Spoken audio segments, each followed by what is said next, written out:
Olha, foi totalmente por acaso, porque eu tinha 8 anos de idade e estava aquela correria de final de ano de Natal, e meu pai não tinha decidido ainda qual era o presente que ele ia dar para mim, né? Então eu ficava entre um patinete, o que se brincava na época, um violão. Ele encontrou um violão em promoção e trouxe e foi de presente. E, enfim, a partir dali começaram as brincadeiras no instrumento, começou realmente lúdico, né? Só que aquilo foi tomando uma certa proporção, porque eles viam que eu chegava em casa e ficava, como se diz em Minas, agarrado naquilo, né? Eles decidiram botar numa aula, né, particular, para ver até que ponto ia, né? Aí tô nessa função até hoje, com 41 anos. Então, começou assim por acaso, né? Mas, como dizem que não existe acaso, né? Foi uma experiência vivida, digamos assim.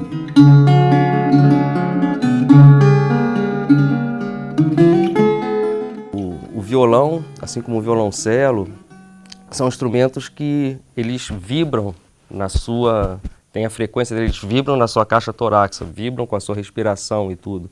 Então a primeira descoberta musical, especialmente violão e violoncelo, é uma descoberta física quase, é uma sensação, né? E aí você vai associando essa frequência, essa vibração com a música. A música, na verdade, vem depois da sensação física. É interessante isso, né? Quando eu dou aula para os meninos lá do projeto da Fiocruz, eu costumo alertar para isso. Ó, sintam o instrumento reverberando no corpo de vocês, porque isso tem toda a diferença mais tarde, quando a gente for falar de práticas interpretativas e como sentir a música. A música, antes de tudo, é um fenômeno físico, né? Então, e assim foi o primeiro contato.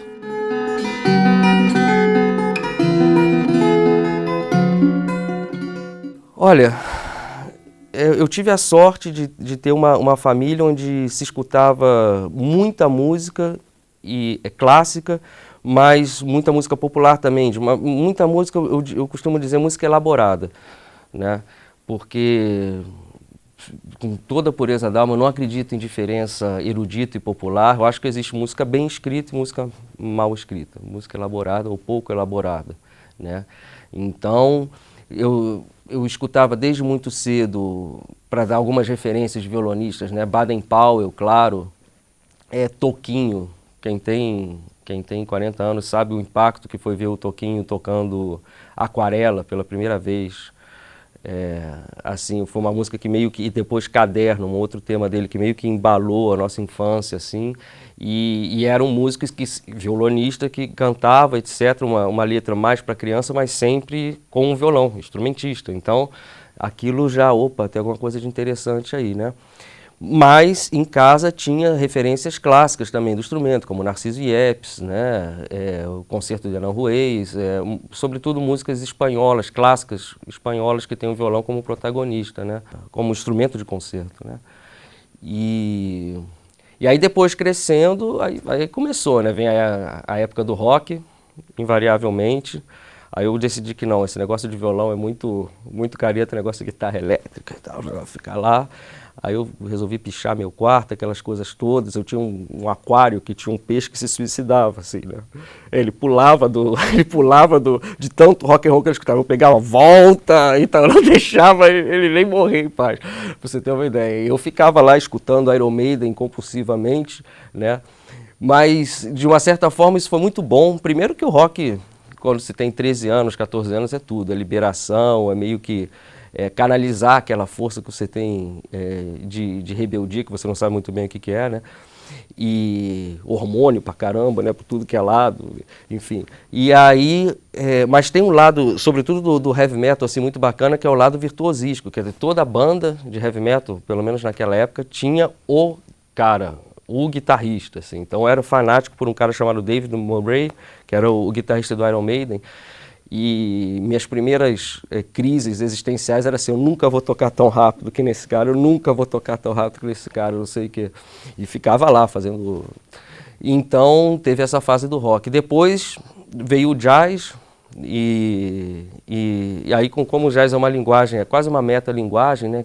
Quando você fala em música, porque é a criação do instante, é o improviso.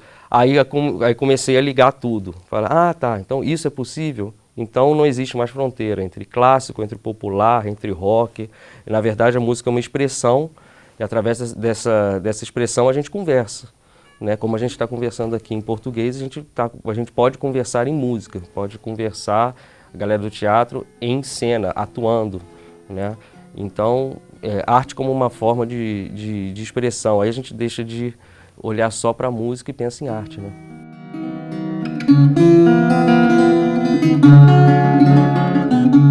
Na maioria dos músicos que começam cedo, prematura, que a música é uma forma de expressão, né?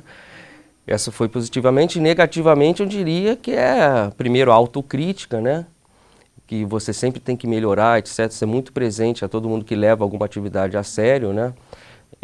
E os critérios, assim, os critérios de saber como que se distribui no Brasil e no mundo música de má qualidade, né? Quando a gente começa a viver um processo artístico, qualquer que seja ele, a gente vê a mediocridade que a gente está exposto todo dia. Para você ter uma ideia, a gente só tem uma rádio em 2016 no Rio de Janeiro que toca música clássica permanentemente. Eu não estou falando que deveria ser a regra, mas pelo menos que o que não dá para aceitar é a falta de acessibilidade. Eu aceito totalmente a pessoa que escuta e não curte. Agora, nunca ter tido a possibilidade de escutar e ser massacrado com formas musicais não elaboradas, isso eu não acho aceitável. Isso tem que lutar, tem que combater essa falta de acesso, né?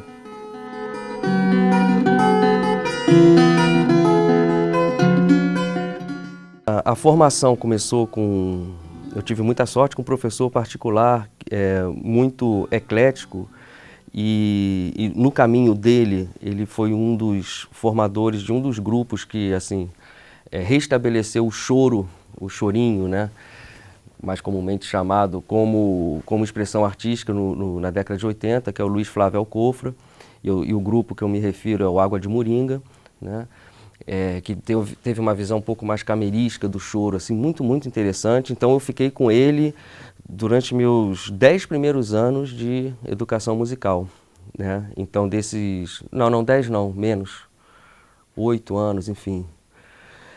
Desde lá dos meus 10 anos, que quando eu comecei, até os 18, né? Aí eu fui para o Instituto Ian Guest, o CIGAM, lá no Rio de Janeiro, né? E depois, como se diz no popular, pau na moleira, estudando, sempre com tentando chegar no equilíbrio entre o que é perfeccionismo e autocrítica, né? A gente fica sempre naquela coisa, não estou estudando o suficiente, etc., ao mesmo tempo deixando também evoluir. E a partir daí eu comecei a dar aula muito cedo também. Eu sempre... eu acho que talvez questão familiar, minha mãe é psicopedagoga, etc. A pedagogia do ensino da música para mim sempre foi muito acessível, assim. Nem sei muito porquê. Eu não cheguei depois de fazer a universidade que eu fui estudar pedagogia, mas pra você ter uma ideia, eu dou aula desde os 14 anos de idade. Claro que as aulas no começo era para quem tinha a minha idade, queria aprender a musiquinha da moda, etc. Mas a prática de passar uma informação através de um instrumento vem já desde aí, né? E aí, uma vez que você entra no circuito profissional, você começa a fazer workshops, você começa, né? Até que veio a hora de decidir em fazer uma universidade com U maiúsculo, né?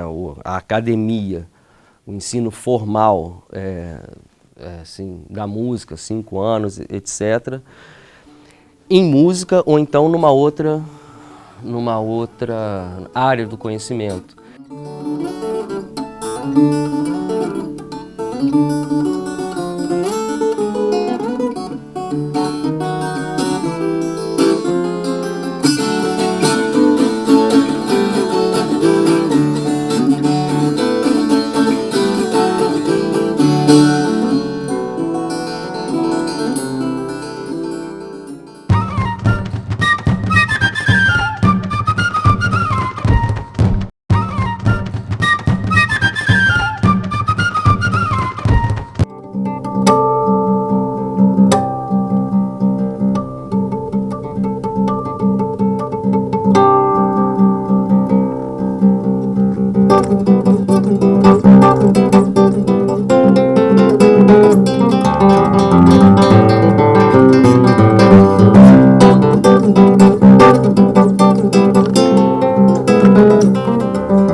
1996, teve uma pessoa aqui muito importante na Fundação de Cultura de Petrópolis, que foi o Jesus Chediak, né, que deu uma movimentada boa na cultura aqui. Eu estava, assim, no meio das teses geográficas, que eu estava no segundo ano de faculdade, e já estava querendo escrever alguma coisa sobre essa relação território, localidade e a música que se faz ali, né? Quer dizer, na verdade, a discussão na época, e infelizmente até hoje, é assim, até que ponto uma trilha sonora de uma novela é representativa da diversidade enorme cultural, territorial que o Brasil tem, que é um continente, né? Então a gente discutia isso. Aí eu ia para casa, primeira coisa, tocava e começava a escrever e refletir sobre isso, né?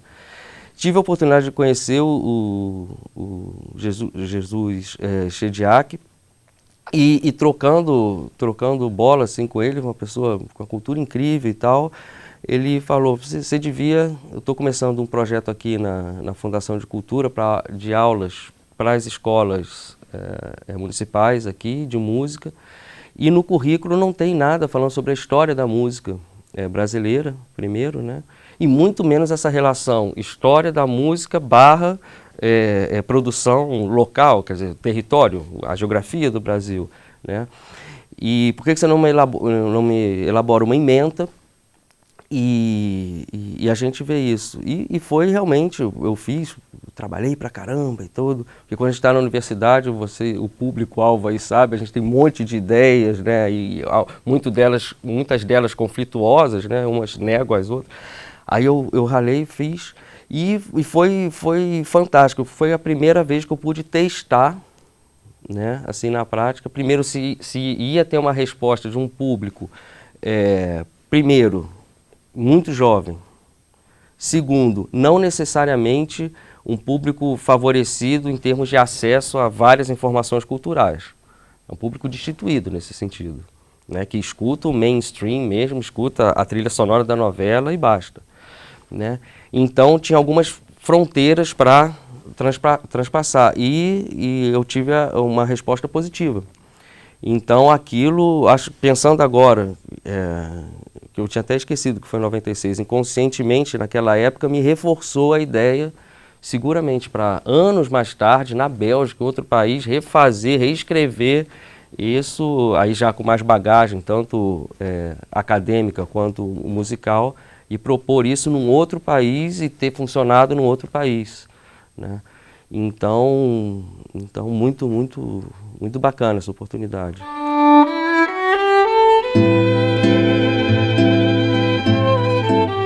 O Rio Trio está aí até hoje, né? Então já temos aí 20 anos, 20, 96, 30? Não, que é isso? 26, 20 anos. Por isso que eu sou músico, matemática, né? Você já deu para ver. 1996 foi o centenário do Pixinguinha, do maior, como Vinícius de Moraes falava, né, o homem mais bonito do Brasil, e o Bach brasileiro, Johann Sebastian Bach brasileiro. Ele nasceu em 1896, ele faria 100 anos em 1996. Então, o bandolinista Paulo Sá, à época, ele era o coordenador artístico do Sesc, aqui de Petrópolis, né? Ele decidiu fazer um evento, um concerto, reunir um sexteto de músicos para comemorar esse centenário do Pixinguinha, né? O sexteto se chamou Retrato Carioca, então a gente tinha lá contrabaixo, flauta, cavaquinho, bandolim, violão e percussão, enfim. Aí, devido à crise, né, do sexteto veio para trio. Não, brincadeira. A gente teve... E violoncelo, perdão, o mais importante, violoncelo. Não foi devido à crise, devido assim, a empatias, a papos, depois desse concerto, que foi muito bacana, foi no Sesc aqui de Petrópolis, a gente começou a pensar num projeto em que encarasse esse estilo de música híbrido, carioca. Quando eu falo híbrido é porque ele veio de uma tradição da música clássica, mas foi apropriada na zona portuária do Rio por músicos populares. Então, assim, mazurcas, polcas, escotes tocados de uma forma diferente, né, com swing, em bom português, né. E aí a gente decidiu brincar um pouco com a história. A gente falou assim, bom, em tempo a formação era violoncelo, bandolim e violão, né. A gente pensou o seguinte, bom, se o choro foi criado desconstruindo, né, uma forma mais clássica e a tornando popular, vamos brincar um pouco ao revés, ao inverso, quer dizer, vamos tocar essa música que já é nossa, já está apropriada, mas numa forma um pouco mais camerística, com violoncelo, com arranjos um pouco mais que tinham incursões de dinâmica, de respiração, quer dizer, características típicas da música de câmara, né? E foi uma experiência artística e humana muito grande, porque a gente ficou praticamente 10 anos na mesma formação, viajamos 3 vezes para os Estados Unidos, gravamos 2 discos, né? E infelizmente tivemos esse percurso muito mais reconhecido lá fora, né, do que aqui. Acontece, faz parte do jogo, poderia ter sido, apesar do nome Rio Trio, porque nós 3 somos cariocas, mas cariocas exilados, que poderia muito bem ter sido abraçado por um projeto daqui, não foi, paciência, é da vida, e, enfim, tudo isso graças ao Pixinguinha, saravá, porque essa que foi a centelha, assim, a origem de um projeto que está aí até hoje, com outra formação, e colhendo frutos, né? Muito bacana isso.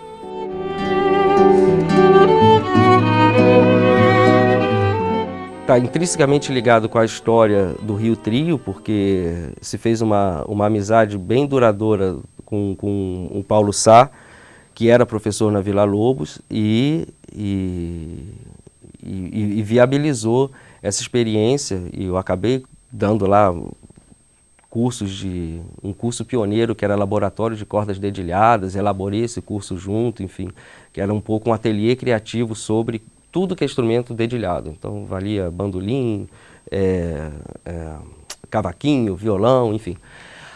A experiência é a constatação da musicalidade bruta que tem o Brasil, em especial Rio de Janeiro, porque à época a Escola Vila Lobos ainda era um recanto assim de ensino formal da música para classes destituídas. Um cunho social, você pagava uma anuidade bem baixa, tinha uma pequena prova de seleção, mais acessível, né?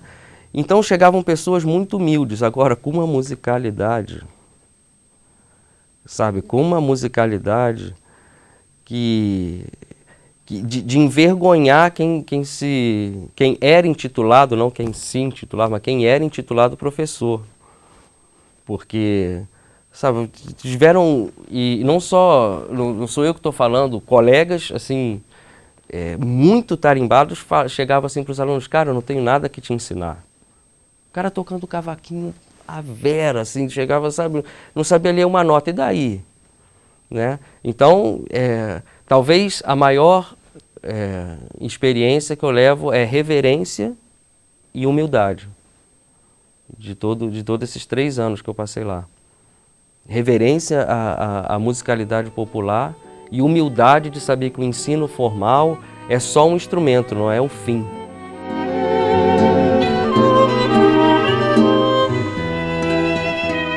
O Brasil, ele quase que automaticamente ele estimula a simpatia lá fora, quase que automaticamente. Essa nossa facilidade de falar, essa nossa abertura a não se prender tanto em caixinhas formatadas, sabe? Eles imaginam, isso aqui é uma grande tela de cinema onde eles projetam todas as falcatruas deles, né? Acham que isso aqui é um pouco a ideia ainda da Terra Brasilis, paraíso na Terra, as Américas estimulam isso e o Brasil em particular.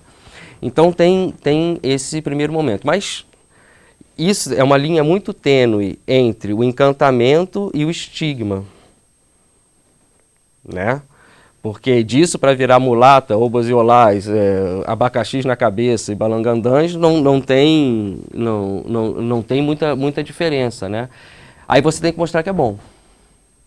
E tem que mostrar que entende tão bem de cultura ocidental quanto eles.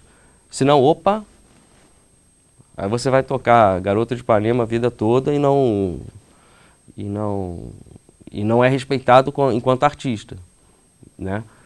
Então, a experiência é você saber, assim, dessa dualidade. Na verdade, saber a gente já sabe aqui, né? Mas é viver essa dualidade e, sim, afirmar uma postura de seriedade. Falar, olha, sou do mundo novo, mas o mundo novo é onde as coisas estão acontecendo hoje.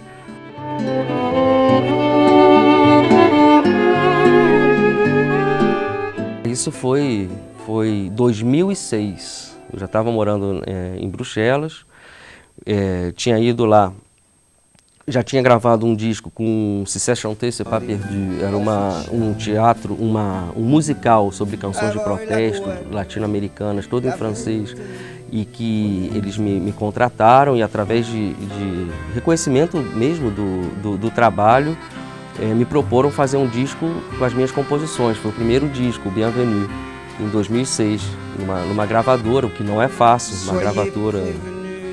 Hoje em dia quase não existe, imagina, em 2006 ainda era bem difícil uma gravadora te pagar os músicos, enfim, me pagaram até pelos arranjos para fazer esse disco, né? Então foi uma grande conquista, realmente, né? E tenho muito orgulho disso, né? E me deu a oportunidade também de entrar no circuito formal da cultura naquele país que eu estava, a Bélgica, né? Porque através de um disco, de um selo reconhecido, pelo menos no Benelux e França, você começa a entrar nos circuitos de concertos, eles têm uma agenda que, enfim, você passa pelo país inteiro. Também passar pelo país inteiro são 3 horas, o país do tamanho de Sergipe, pequeniníssimo.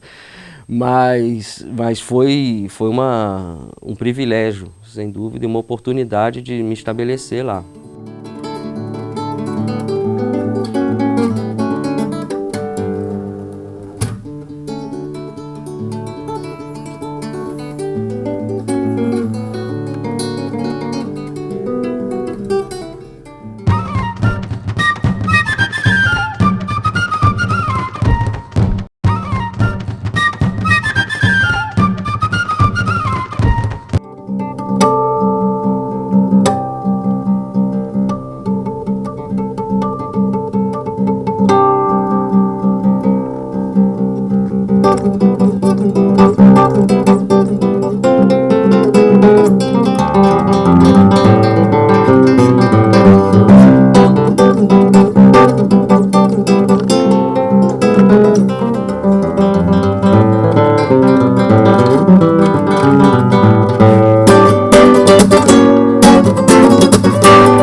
Eu reconheci que a música brasileira, a música popular brasileira, de qualidade, elaborada, por ter nascido híbrida, ela é uma espécie de doador universal.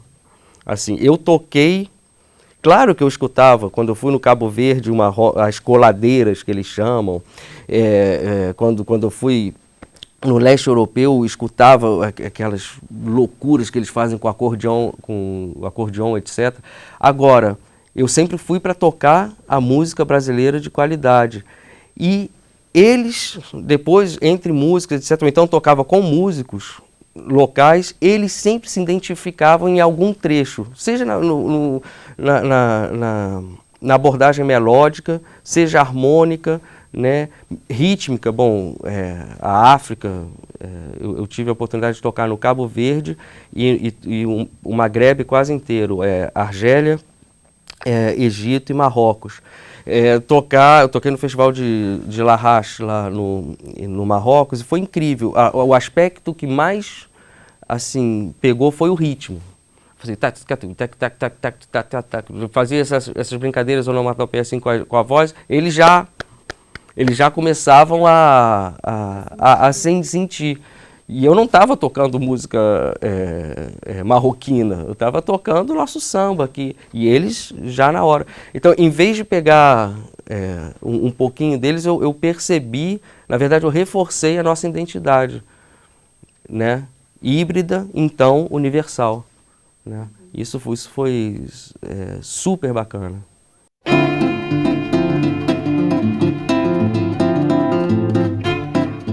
Aí então nesse caminho todo, desde lá de 96, né, aqui na Fundação de Cultura, até, aí já pulamos aí para 2006 e tudo, nesse caminho todo, a grande sacação, muito bacana, foi que realmente o Brasil, ele tem um resultado cultural, musical muito importante, ele tem um recado para dar. Ele tem um recado para dar, em bom português é isso. Aí eu pensei, bom, vamos ver então qual o recado que esse Brasil, que a Globo não conhece, poderia dar. Qual seria uma resposta bacana? E aí eu comecei a verticalizar em cada região e nos ritmos de cada região, né, no repertório de cada região, na formação sociológica de cada região, a formação histórica do povo gauchesco, da cultura gauchesca, né, não tem absolutamente nada a ver, né, com a formação histórica de uma cidade portuária como Rio de Janeiro, ou Recife, ou Salvador, a Roma Negra, né? São realidades, são identidades territoriais, são Brasis completamente diferentes, né? Mas que se conectam, se curtem, fica aí um recado para quem está brincando de escrever e vomitar ódio aí atualmente, né? Que a gente, através da arte, a gente tem que se curtir, se definir enquanto uma coisa só.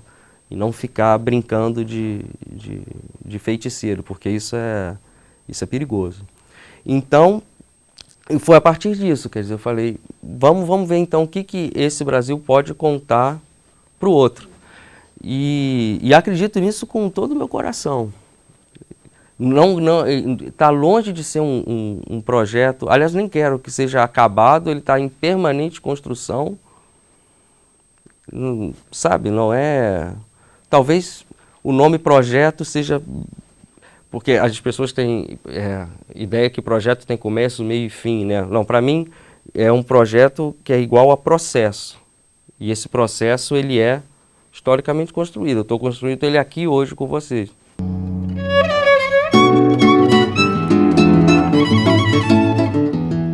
Gravar com esse musical, que era um musical de canções contra regimes autoritários na América Latina, então só que todo traduzido para francês. Então eu tive a oportunidade de tocar músicas do Geraldo Vandré, do Gilberto Gil, do Chico Buarque, traduzidas em francês, e uma vez que essa informação passou, ver um público belga do outro lado do oceano chorar e se emocionar com aquilo, né? Então, quando você realiza isso, aí você vê que, na verdade, existem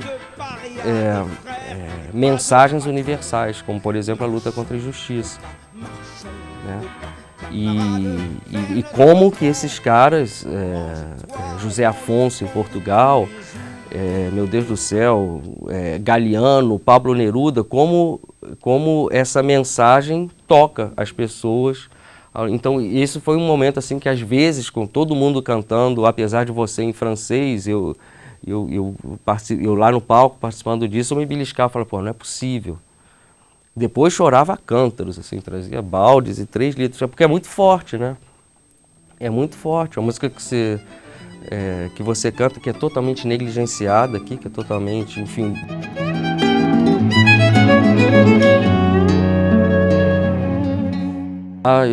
Eu insisto que eu quero ser um eterno sendo, assim, não quero ter assim, muita meta, não. O meu sonho é não perder o fogo, assim, não perder o ato criativo. Esse que é o meu sonho. Se perde a criação, se for só executar uma música ensaiadinha e tocar aí já morri. Então, talvez o meu sonho seja esse. E aí depois, tudo que acontecer depois é consequência. Entendeu? Eu acredito nisso. O que não pode perder é a essência. Entendeu? O meu sonho é não perder a essência.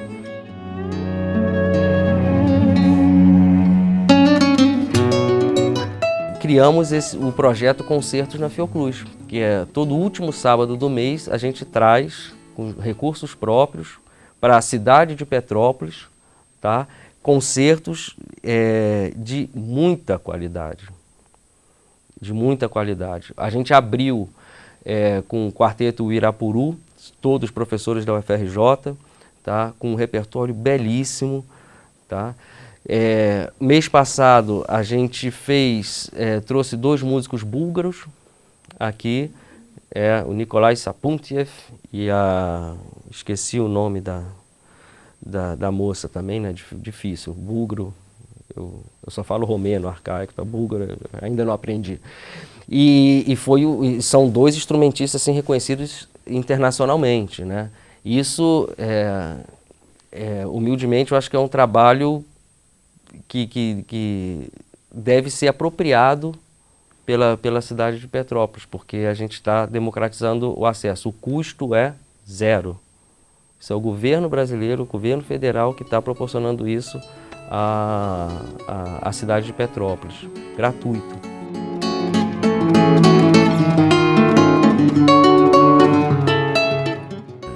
Eu não consigo me conceber como ser sem ela. Mesmo que ela esteja ausente, o fato dela estar ausente, ela já está presente, né? Eu estou pensando nela, então é um pensamento dialético. Então não dá, em qualquer atividade que eu faço, ou ela está presente ou ela está ausente. Então, na verdade, ela me define essa coisa. Às vezes eu brigo com ela, não sei o quê, mas ela sempre está. É um bafo no cangote que não sai. Então não dá para dissociar. Não dá para dissociar. A prática musical do que eu sou. Mesmo quando eu não faço, ela está lá. Falando assim, por que não está fazendo?